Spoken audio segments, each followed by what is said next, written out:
I'm Jeppe Hein. I'm a Danish artist. I'm a family father for 3 girls and my wife. And I'm standing here right now in my mirror maze called Path of Emotion here at Carmignac Fondation. So when you approach this art piece, which is made by Mural Panels, and you approach it from outside, it's kind of adopting the surrounding, like nature and the skies, almost the wind.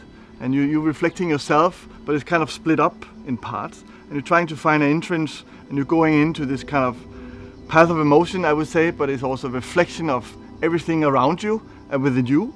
And there it starts to communicate. You communicate with yourself, you see yourself on different angles, so you don't know if they're standing over here, they're standing over there, because it's all kind of reflective situations in this kind of piece. It's made by the maze. It's coming the form from one of the flowers, one of the pictic flowers of the property. I was here for 4 years ago, and I made this kind of research called Moments. So I took a lot of photos of all these small details, but I found very, very emotional, and which I found interesting. It could be like a leaf, it could be something on the ground, it could be something from the building. And in this sense, I tried to find out what was interesting for me to develop here for this project. And I found the way that the nature here develops around the house with this kind of very protected area. I took in kind of like a Fibonacci grid, which is like the way the nature moves and develops. And I use that as these 3 forms which you have here. You have a form, you have 3, main places in the labyrinth. One of them is here you go in, and then the gravity of the grounding is different.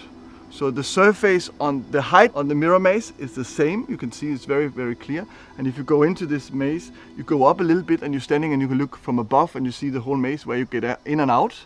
And then you go further, and then certainly it just drops.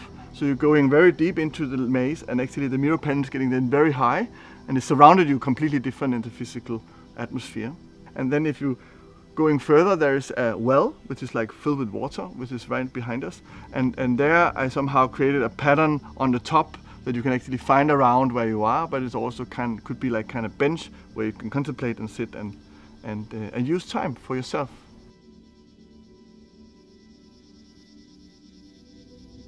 The panels and the mirror panels are all static, of course.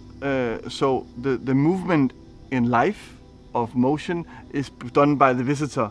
So because you're moving around in this mirror maze, then you will change the perspective of yourself and the space, the nature around it, and your life, I hope also. So in general, I think that my work is about a tool for communication and dialogue. I bring out the tool, which is the artwork, and there I start to communicate within people, within the nature, within the surrounding. And what happens is also you start to communicate with each other. And I think we need that. I would say the mirror somehow break down some of the barriers we have in front of us, which you are not afraid of maybe smiling to someone on the other side of the mirror or someone over there. And this sense you start a communication. And I think what we need in our life, I think we need to open up our hearts much more to the other ones and to the world. And if we do that, I think we can create something very big together.